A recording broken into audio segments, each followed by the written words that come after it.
Welcome to Cobras and Fire. I am talking today to John Corabi. How are you, sir? How you doing? I'm good. How you doing? I'm excellent.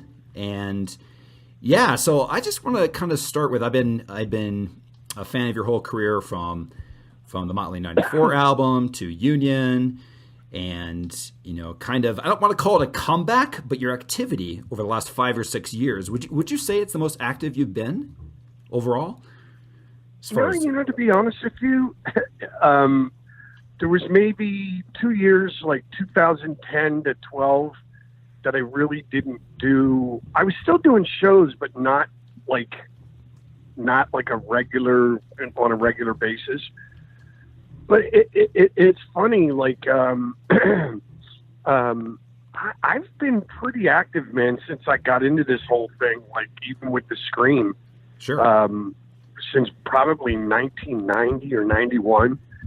I haven't really had that much time off. I've kind of, I did my thing with, obviously the Scream, Motley, and Union. And then afterwards, I kind of took, for lack of a better term, I took a little bit of a break, but a break only in the sense that I wasn't doing my own thing. I wasn't in a band that I had to worry about ticket sales, T-shirts, and I was, so I went and I played guitar for RATT for 7 or 8 years. Right.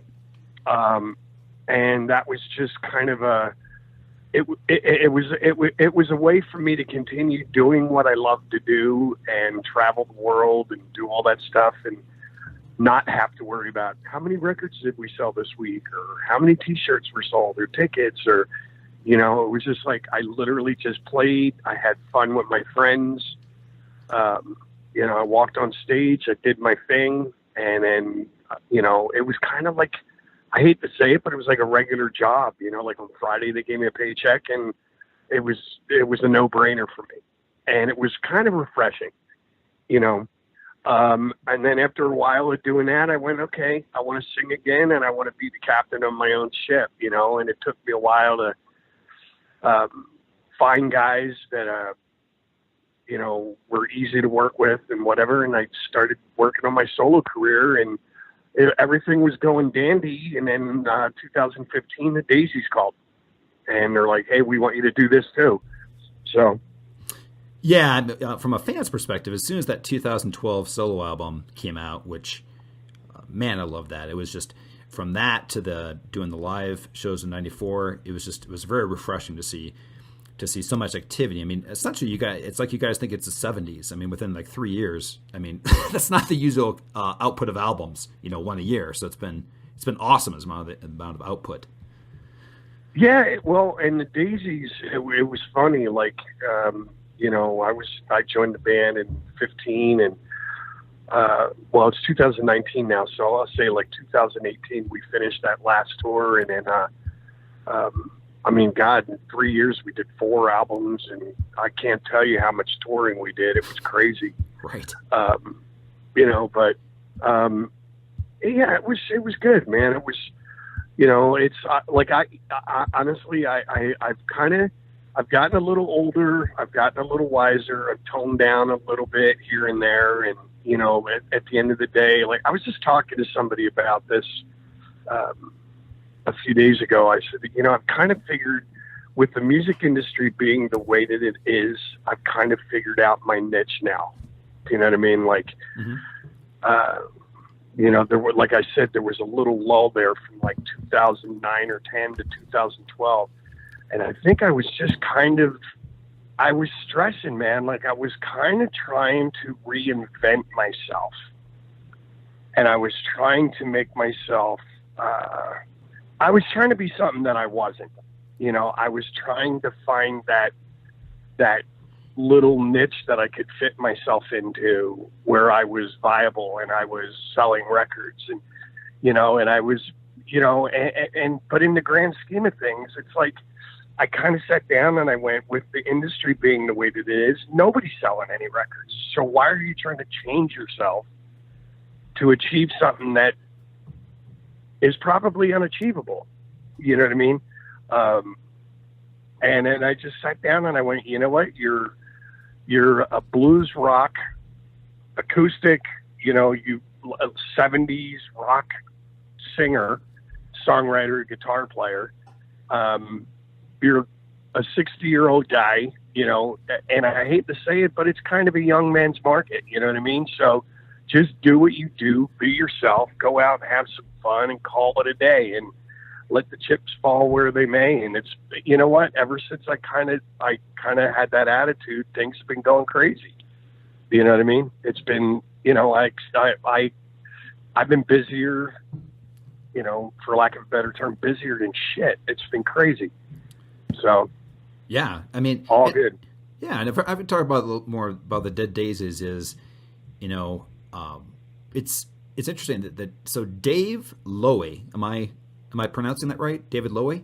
David Lowy, yeah. Okay, so he is a businessman in Australia, and is he the person that reached out? I guess the term music. 2 questions. The term music collective, is that something that? Can I describe what that is? 'Cause it's very interesting. Well, you know what I think, for lack of a better term, they use the term collective because of the fact, if I can be just blunt, sure. A lot of the musicians that he's friends with and that he wanted to jam with are all guys that came from, very successful bands. Like in the beginning, it was, when Marco first got involved, he was already doing like the Thin Lizzy Black Star Rider thing. Yep. So he was doing that. David saw him, struck up, like, love for you to do some demos and maybe do some shows down here. Apparently it was in Australia. They were getting ready to go out and do some shows with Aerosmith. So Marco said, yeah, sure. But Marco was involved in it. Richard Fortus and Dizzy Reed were Guns N' Roses. And then he had, I believe it was like John Tempesta or something like that from the Cult. He had John Stevens was the original singer, who in his own right is very successful in Australia. He was in Excess. So they, what they did? They said, they would put a band together. The brand, the name, it's like working at Coca-Cola. You know what I mean? You have a CEO, you have these people come in, they all have great ideas, but at the end of the day, Coca-Cola is Coca-Cola. So the Dead Daisies are the Dead Daisies. And, some people had to come and go because of their schedules. Of course. So instead of, you know what I mean? So let's just call it a collective. If anybody does have to leave or anybody's got to go and do a tour, they can. And the door is always open to go back. Yeah. Do you know what I mean? So they've been very, very upfront and straightforward with everybody. Hey, it's, the name, the Dead Daisies, that's the band, but it is kind of a collective of people that have kind of gotten us to this point, and even still, since I've been in the band, we had Richard and Dizzy on the first tour. Right. Even after we did the record, Brian had some prior shows. He couldn't do part of the Kiss tour with us. So we got Tommy Clefettos to come in from Sabbath and Ozzy's band. Tommy came in and he did the first part, the European part of the Kiss tour. Then Richard and Dizzy left. We brought in Doug Aldridge, and then Brian had to leave. He had other stuff to do, and so that we brought in Dean Castronovo. So, hopefully the lineup will stay the same, but you never know. Essentially, it's like David Lowy, where he's like, I want to build the group that I've always kind of wanted to see, and I'm going to get these somehow. Or was he already in the music industry to kind of organize all this? It's just kind of a unique thing. David's always played guitar. Okay. And he's a huge music fan. Right. Like, loves music, but he's a very successful, and his story in itself, him and his father and the whole story, the Lowy story could be a frickin' movie. Do you know what I mean? It's pretty impressive.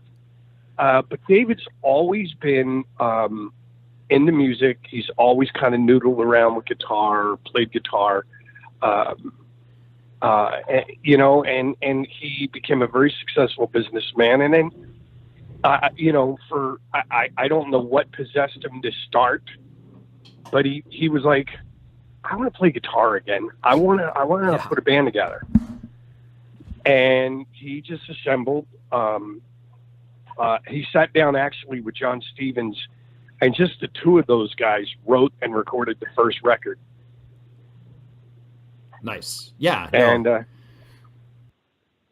you know, so sorry, I just watched my dog close the dishwasher for my wife. That's pretty impressive. Yeah, it's pretty impressive. He didn't even realize he did it, but, all right. You know, so he started the band. He wrote the songs with John, and then they said, oh, you know, this record's pretty good. Let's go out and do some shows. Yeah. So, you know, and I got to give the guy credit, man. I'll tell you one thing about David Lowy. He's a funny dude. He can literally, I don't know how he does it. Like, he will literally, like, he'll be up at 3-4 o'clock in the morning doing business deals on the other side of the planet,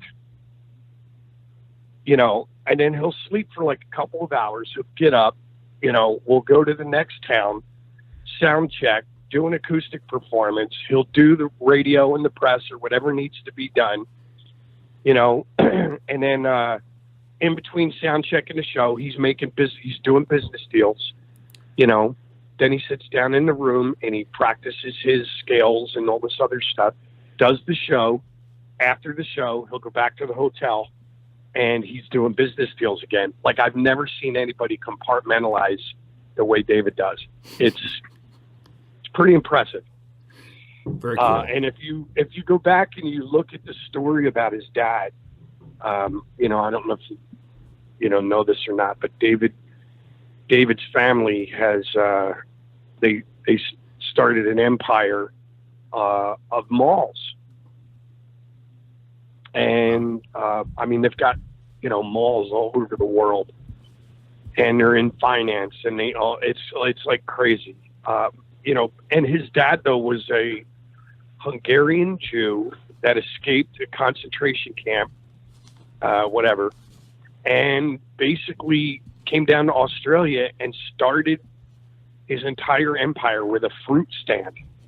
Fruit stands to Dead Daisies. Yeah, like a farmer's market. Sure. Do you know what I mean? And yeah. He built this empire, and you know, and it's crazy. David's seen a lot. He's done a lot. He's a successful businessman. He's a great songwriter. He's a pilot. Like, the guy could fly a jumbo jet like Bruce Dickinson. You know what I mean? Sure. He's actually flown with Bruce Dickinson in some competitions and things. So it's like, dude, seriously, can you do anything? Like, you know, now if you tell me that you've got, like, tell me you have an 11-inch cock and I'm going to punch you right in the throat. You're like, seriously, nobody should be this good at everything. Might be a little editing on that part. Anyway. No. If you ever hear our show, it's basically music and dick jokes. So you're good to go. Is it official? Is that the actual stat that you were the first rock band to go to Cuba? Is that accurate, or one of the? Legally. Okay. No, legally. I mean, you know, Audio Slave went there. You know, they were there prior to us. Okay. But this was with the full blessing. You know, at the time, you got to remember Obama was trying to open up relations with Cuba, right, and all that shit again. You know, so we did it with the blessing of the American government, the blessing of the Cuban government, and we met. You know, met a lot of the. It was just interesting. It was a very, it was a historic trip. We took Bernard Fowler and Darryl Jones down with us from the Stones. They played with us, and I think, to be honest with you, I think we kind of in some way, us being down there opened the door for the Stones to come in, because if you remember, they did a show a year or two after we were there.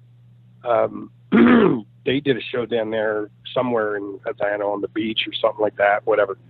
But it was a great trip, man. We met a lot of the, you know, I don't like getting into the politics of Cuba, you know what I mean? Whatever, but they were nothing but nice and hospitable to us. I met Fidel Castro's sons, Raul Castro's sons. Okay. We met Che Guevara's sons. So it was kind of a cool trip, and if you're into history, you know, it was cool, man. It was interesting. Well, another thing I wanted to ask you about is, and it's been talked about for the last couple of years, is there kind of progress on the whole Mick Mars solo album? Is that kind of still in the works? I don't know. I did a couple of songs for Mick. You know, but I think Mick's still trying to figure out like what direction he wants to go in. I mean, personally, I think, you know, honestly, Mick, everybody that knows Mick knows he's a great guitar player. He's very underrated. Oh, and everybody knows that he's a Jeff Beck fan, and he loves a lot of this blues stuff. And I said to Mick, man, you should do the Marsman tone, that big, gnarly tone that you've got, and just write a bunch of cool blues riffs and go from there. You know, but he's got to figure it out. It's his solo record. It's going to have his name on it. He's got to do what he wants to do. If there's anything I can do to help him, I will. But I think he's still trying to figure out what path he's going to take. So I don't know if he's ever going to use those songs that I did with him or not, but I'm more than happy to help when he's ready.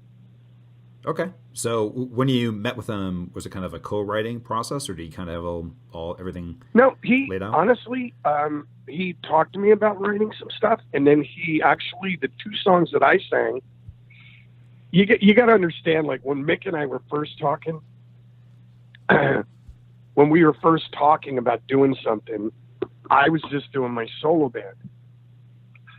Then he went on tour with Motley for the farewell tour, and he went on tour for the farewell tour. I wound up getting the Dead Daisies thing. Right.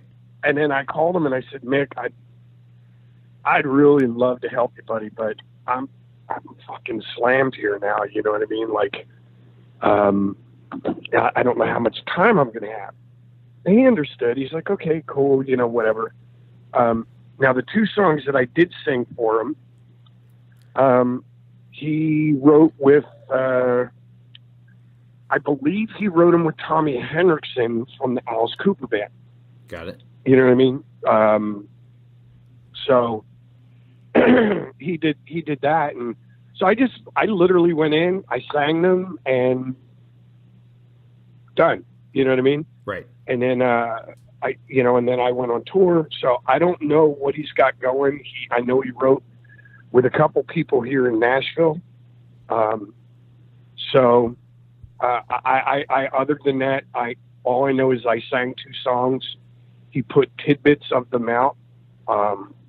So I don't know. After that, I'm kind of as clueless as everybody else is, and I'm anxiously awaiting to see what he comes up with. I got it. Okay, so that's kind of the state of that album. Sorry, I can't help you any more than that, buddy. Okay. So, also just to bounce around a little bit. So, Union. A couple things on that. When that formed, you know, obviously with Bruce Kulick, who we've interviewed in the past, who was kind of the first person? Did he come to you? Did you come to him? Or how was kind of I don't remember the formation of that, how that came to be exactly. You know, honestly, Bruce called me. I was kind of still reeling from the Motley thing. Right. And I guess apparently the way Bruce tells the story, Mickey's the one that said, you should put something together with Corabi. You guys come from the same cloth, the same, you guys love the same era of music. I think you guys could do something cool together. Huh. So Bruce just called me to see, like, hey, let's write. Let's see what comes out of this. And our first writing session, we wrote a song called Around Again, which was on the first record. Right. And then at that point, we were like, oh, this is pretty cool. Yeah, let's see what comes out of it. And then him and I just started getting together on a daily basis and writing material with a guy named Kurt Cuomo. And we were demoing everything at Kurt's studio. Yep. And then once we got like an album's worth of material, we called up Brent Fitz. Brent was coming in all the time anyway. He was there kind of watching the process happen. And we got Brent to come in and lay drums down.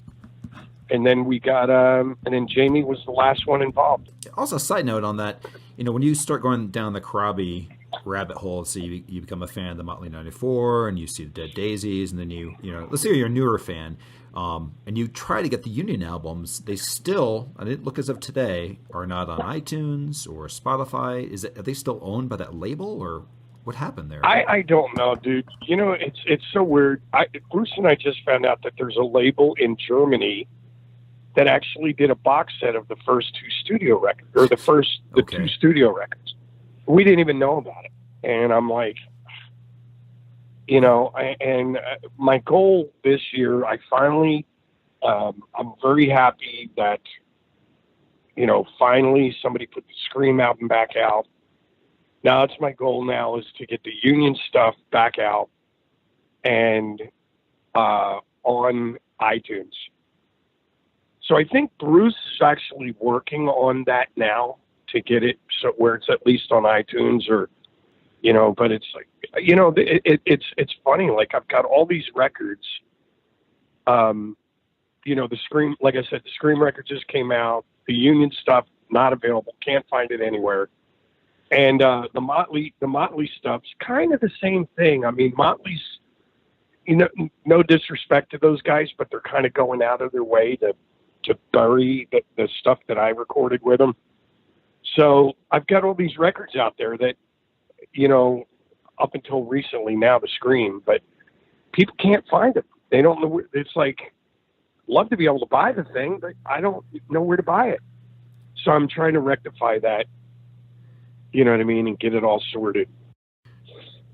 So lately, you've been on a boat. You've done the acoustic storyteller with a whole. How many times have you been on the Monsters of Rock tour now, like solo? Or I don't think the Dead Daisies ever did it. But you've done it several times. You mean the Monsters of Rock cruise thing? Yeah, that's what I'm talking about. Like, yeah, I think I've done. I didn't do it the first year, and I think I've done it every year except the first 2 years I didn't do it.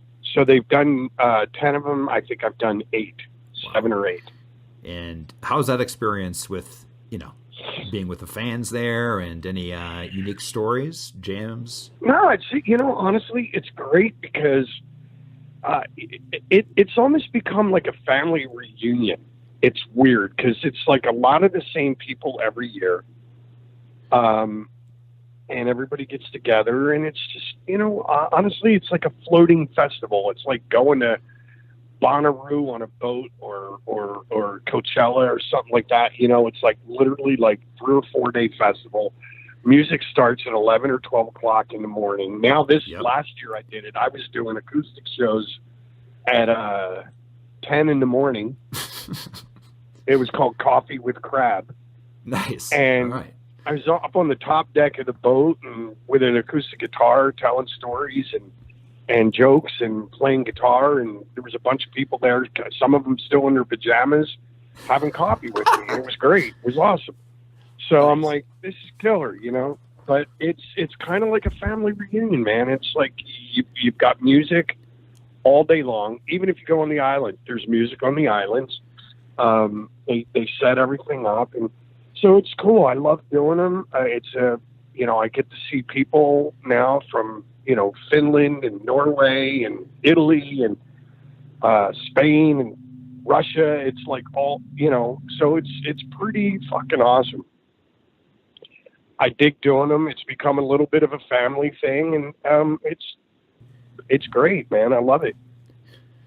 Yeah, because I think there's several people involved in the Rock and Pod Expo and Decibel Geek that have gone there year after year. So you're talking about both from the fans and also hanging out with the same bands multiple times, right? Yeah, you know what I mean? It's like I love going on it because I know I'm going to see, you know, when I walk on there, it's not every year, but, you know, I'll see Frank Hannon or Jeff Keith or, you know, some of the Tesla guys, Brian Wheat, you know, and or Michael Sweet or Tom Kiefer. You know, like it's funny, Tom and I live in the same city. My wife cuts his hair. Okay. And I never see him. I never see Tom. It's rare. When I do see him, it's on the boat. Hey, dude, how you doing, man? My wife sees him once a month. It's like, you know what I mean? Yeah. But it's like, I'm like, you know, so it is a way for me to see some of my peers on the boat. And I get to hang out with, and the fans are great. You know, like even I have my wife there. And it's funny, like everybody assumes that it's just going to be a shit show when you get on there and fans are, and I said, no, you know, honestly, the fans have been nothing but, like if I'm sitting there talking to my wife, if they see me talking to her, yeah, they'll wait. And then when they see either her or me come up for air, they're like, oh, hey, John, I didn't want to bother you, but can I just grab a quick photo? They've been very, very polite. You know, it's awesome. And now I go on, and now they, for some reason, because I've done so many of them, they call me the mayor. And then my wife is the first lady of the boat. And now they do a dinner thing, have dinner with the mayor and the first lady. And so we, you know, and we sit down with, you know, how many did they have the last time, babe? 70? 75? Oh, jeez. Good talk, Ross. So a little vacation reference there. Well done. Yeah. So we're sitting there, like, we walk in and they have, there was like 75 fans, whatever. It's for like what do you call it? Like a charity. Okay. So they charge the fans. It's like, you know, they pay to come and have dinner with me and my wife. And we walk around and we have a couple cocktails with them and we do some tequila shooters and we take photos with everybody and sign some stuff. And then all the money that they generate for that goes to a charity. So It's cool. So are you cooking too? Making some Nope. nice... No, dude. If that was the case, it'd be peanut butter, jelly, and hot dogs for everybody. The acoustic tour you've done, and you just mentioned right at the beginning you have a solo album come out. How many dates did you do on that acoustic? Oh, God. Well, I did 30 in Europe. Got it. And then I came over here and I did a run with probably another, I'd say probably about 60, 65, something like that. Because I did most of January and February in Europe. I came home. I did probably 3 weeks or a month with Mike Tramp. Oh, and then I came home from that. I rehearsed with my band. And then we went and did the Live 94 stuff. We did 4 shows in Australia. Yep. And then I came home and I did another 8 or 10 shows in America. And then my wife and I and our 2 dogs, we went to Key West, Florida and Tampa. And we just kind of did a little run through Florida. And we took 2 weeks off for my 60th birthday. And we just kind of chilled out. And then now I'm home. And I'm just trying to get some writing done for my solo record, like I said earlier. So. And what kind of direction is that going to be? Is it going to be? It's going to be electric, and you know what? But I'll tell you what I'm excited about. I'm really excited over the fact that the music industry is the way that it is right now. So, you know, everybody's all like up in arms, and I go, you know, like no one's selling any records, and I'm not doing, everybody's saying I'm not going to record anything now, no point. And I'm just sitting there going, man, but you know what the cool thing is? The cool part is that you're right, nobody's selling any records. So now that means I'm not going to have a record label standing over my shoulder. And now I can do whatever the fuck I want. Right. So anybody that knows me knows I love Led Zeppelin. I love the Beatles. I love acoustic stuff. And I love Sabbath, so like I love all these different genres of music. And so now I go, you know what? I'm doing an electric record. I've got some stuff that's very Zeppelin-esque. I've got some stuff that's old Aerosmith. But I also have some stuff, like one of my all-time favorite songs is 10cc, The Things You Do for Love. That's a great pop song. And I just said, like, I can do anything now. So I'm excited about it. So I'm writing, I've got a bunch of ideas I started on my own. I got some stuff I started with Marty Fredrickson. And I've contacted a few other writers, friends of mine, and I said, hey, let's do this thing. And they're like, well, what do you want the record to sound like? I go, whatever. Let's just have fun. Let's not fucking worry about it. Let's just do what we do and see where the song takes us. That's it. So I'm excited about that. Yeah. And is it your idea or somebody else in the band's idea to, like, for example, you guys just put a just collection of, randomly you put out 3 covers, and also you did a swamp version, I guess sort of like the Hooligans Holiday version of Dead and Gone. Is that on something you kind of pushed forward? No, but we did that whole swamp version thing that kind of came by accident. We did a lot of acoustic stuff. Yep. And after playing the song several times, we came up with a version that everybody was happy about. And then we did something. We were at Capitol Records in Hollywood, and I forget what we did that for. But we did that for some sort of an outlet or whatever. And the version came out great. So it was basically going to be like on an interview or just, I don't know what they're using it for, but we recorded it and everybody liked the way it came out. So they just said, fuck it, let's use it. Yeah. You know what? And it's funny, like back in the day when I was in the Scream, Steve Marriott from Humble Pie, God rest his soul, he said that to me and it stuck. He's like, a good song's a good song. You know how you have a good song? If you could strip that song down and just do it with an acoustic guitar, then you got a good song. And I got to be honest with you, that's one of the things, like, even with my acoustic shows, it's just me by myself. Yeah. And I play that song and I just say, hey, listen, I'm going to need you guys. I'll point it out. I need you guys to sing this part. And they all do the, yeah, come, they right. Sing along with me and it's great. It goes over great every night. So, it's pretty cool. So I think that was the first song when we were doing the, Burn It Down record. That was the first song that I sang. Okay.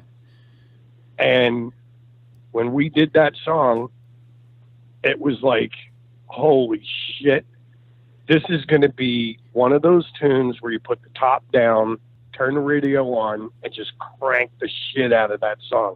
Like, you wouldn't think that a acoustic version of Hooligans Holiday in on paper would work.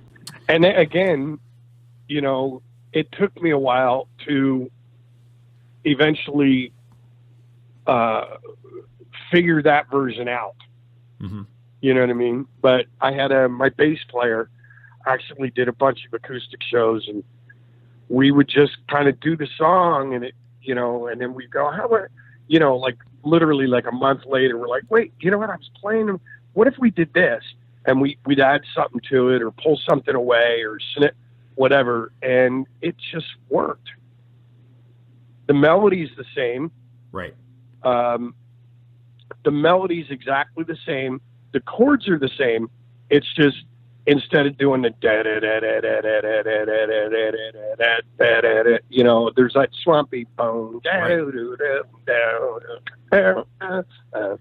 you know, and it just works. Do you plan on just every once in a while kind of doing the, like you did in Australia, mixing it up when you're not in the Dead Daisies, doing a little bit of the Motley 94, or you kind of retiring that for? You know, I'd like to put it to bed, you know, but it's crazy. Like, now I did it in Australia, and now there's all these people now are going, wow, you know, I want to see it, and I want to see it, and I want to, you know, and like, it's just weird for me, though. I got to be honest with you. I love doing the shows. I love doing that. But there's a couple things that I don't like about it. I did that record almost 30 years ago. Mm-hmm. You know what I mean? I think I was 30, but whatever. I'm 60 now. And it's fucking hard. It's like, I'm sitting there when I was like singing that thing, like straight through.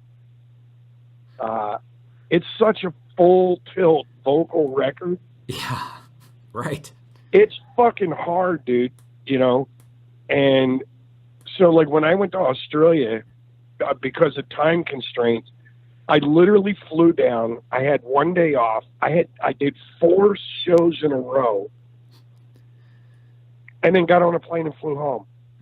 And I'm like, I can't do this anymore. Like, I gotta, if I was going to do that, it has to be a thing where I do like 2 days on, 1 day off. It's just such a fucking hard record to sing.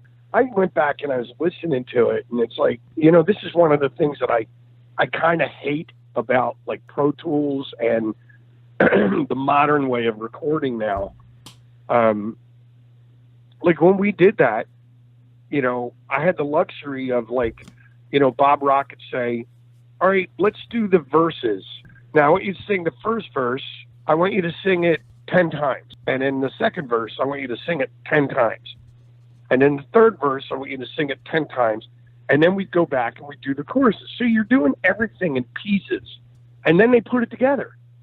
You know, it's like you sit there and you're like, well, I like how I sang that line that time, but not, you know, and you kind of put together a vocal. Well, guess what? You did it in pieces. When you go live, now you got to sing the motherfucker from top to bottom. Like, right. No breaks. And, you know, so it's like a lot of this stuff like Smoke the Sky. Right. It was just so full tilt. Even the ballad.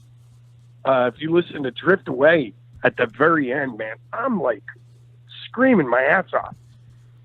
And so now it's not only do I have to do the song from top to bottom, I have to do the whole record from top to bottom in the order that it appeared on the record. And it's not an easy task. So I was like, man, what was I thinking when 30 years ago when I sang this? This shit is hard. You know, so I don't mind doing them.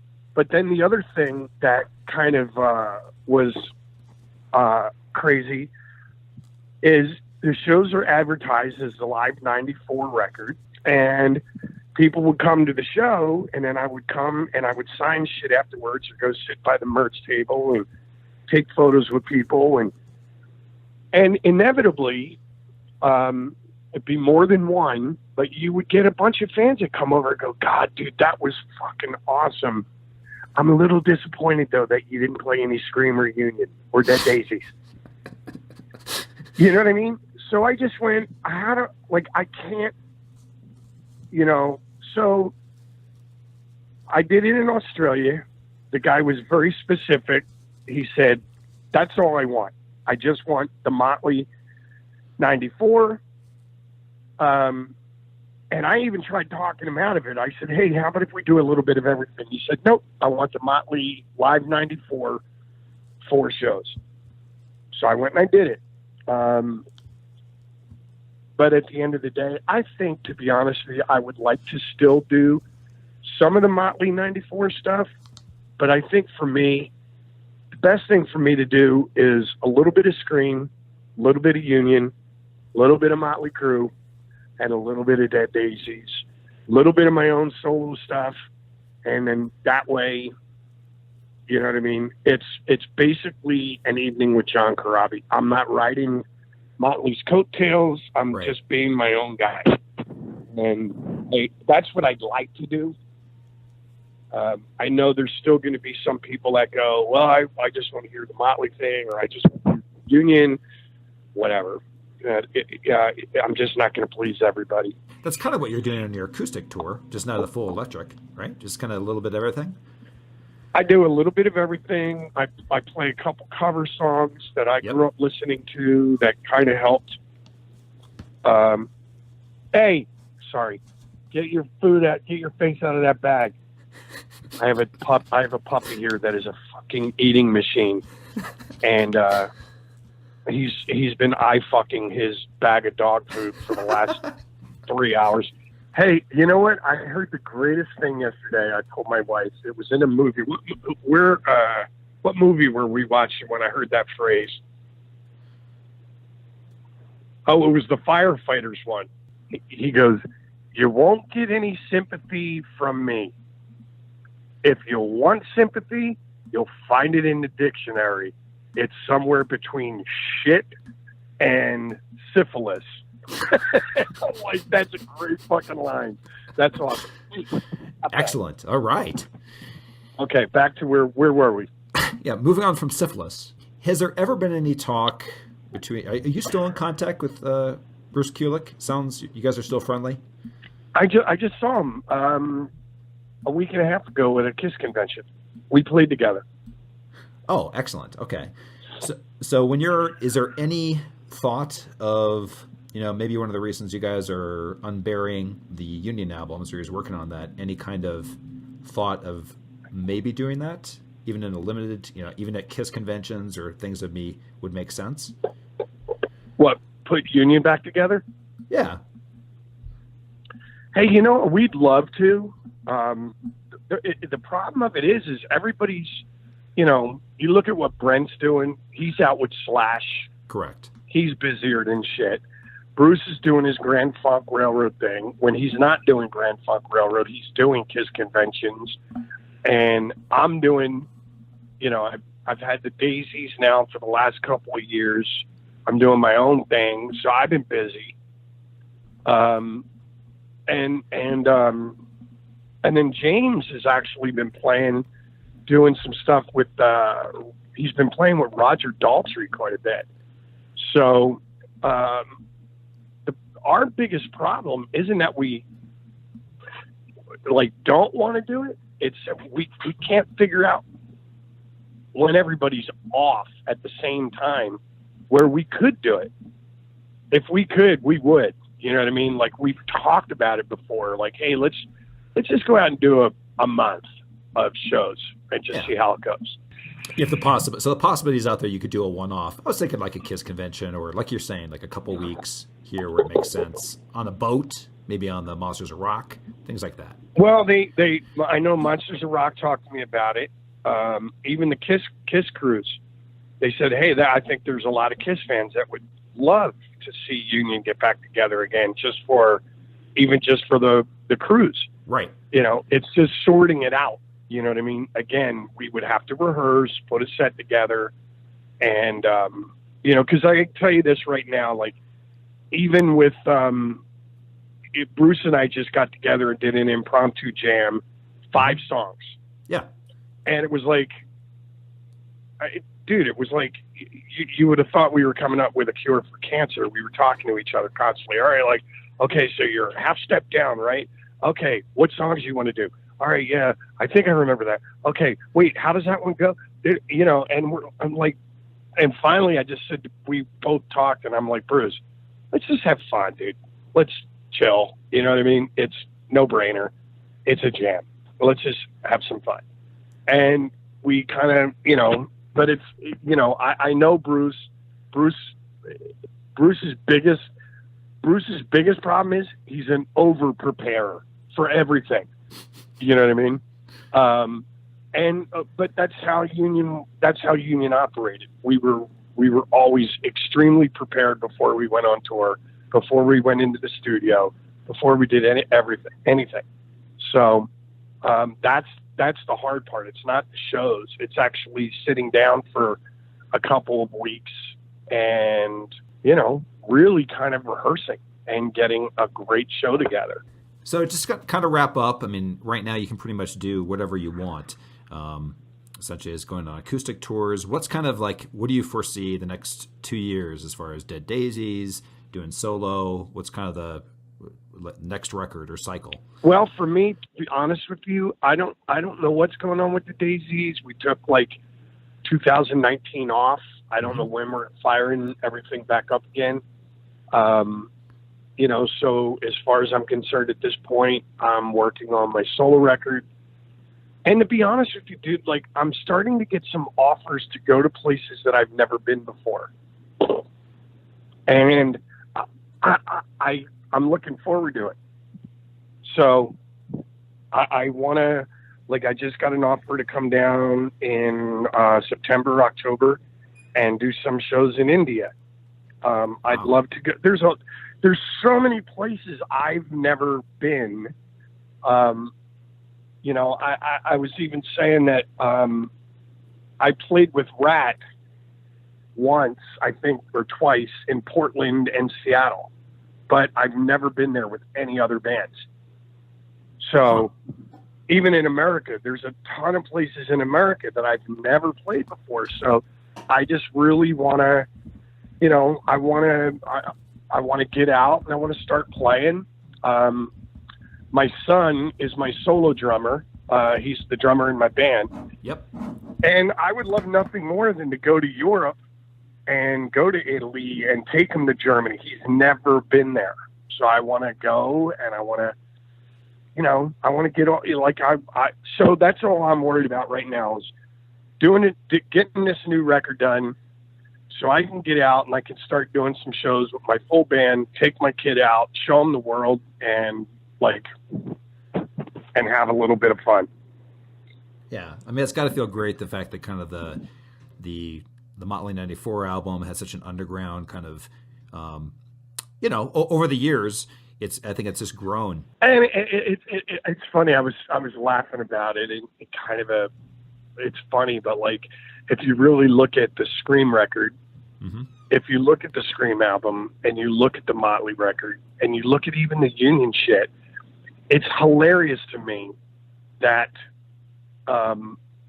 most of the stuff that I've done, when it's out, it's completely overlooked. Yeah, it's funny. Like my stuff is completed, but like 20 years later, it's like, oh, great stuff. Like, you know what I mean? Like the Union stuff now is getting a lot of notoriety. The Scream stuff is like, oh, this is a classic underground record, man. Yep. Great stuff. And same with the Motley thing. Like it literally took like 15 or 20 years for the Motley record for the fans to actually go, you know what? And I've had fans say it to me. They come up to me and they go, wasn't a big fan when this record came out. I just couldn't get past the Vince wasn't in the band, so it shouldn't be called Motley Crue. Okay, great. I get it. But you know what? I bought the record. I saw it. I found it. I listened to it. It's a good record. It's a really good record. And it's just kind of done that over the years. And, so I guess, I look at it and I laugh. I go, man, it'd be awesome if people actually bought the records when I put them out. Yeah. Right. At this rate, my granddaughters are going to be set up for life with royalties. That's right. We're having a 15-year plan for this. It's going to take a little long to kick in. Yeah. Well, listen, John, anything else you want to mention as far as anything we didn't cover? No, I think just, I know it's not proper. I've had people kind of give me shit for saying Happy Memorial Day. They're like, there's nothing happy about soldiers dying. I'm like, Wow. dude, like, fuck, lighten up. I mean, you know what? Truly, I've got friends that are served, but if anybody's listening, I don't know what you can say here, but Happy Memorial Day. Other than that, I think we covered everything. There you go. Well, listen, thanks so much for your time, John, and hopefully you can come back to Denver with that full electric band setup sometime in I hope so too, my 2021. friend. Yes. And hopefully I'll be so big I'll be at Red Rocks. That's right. Yes. I think that's exactly where you need to be. Yeah, but and when I'm there, it'd be really awesome if people show up.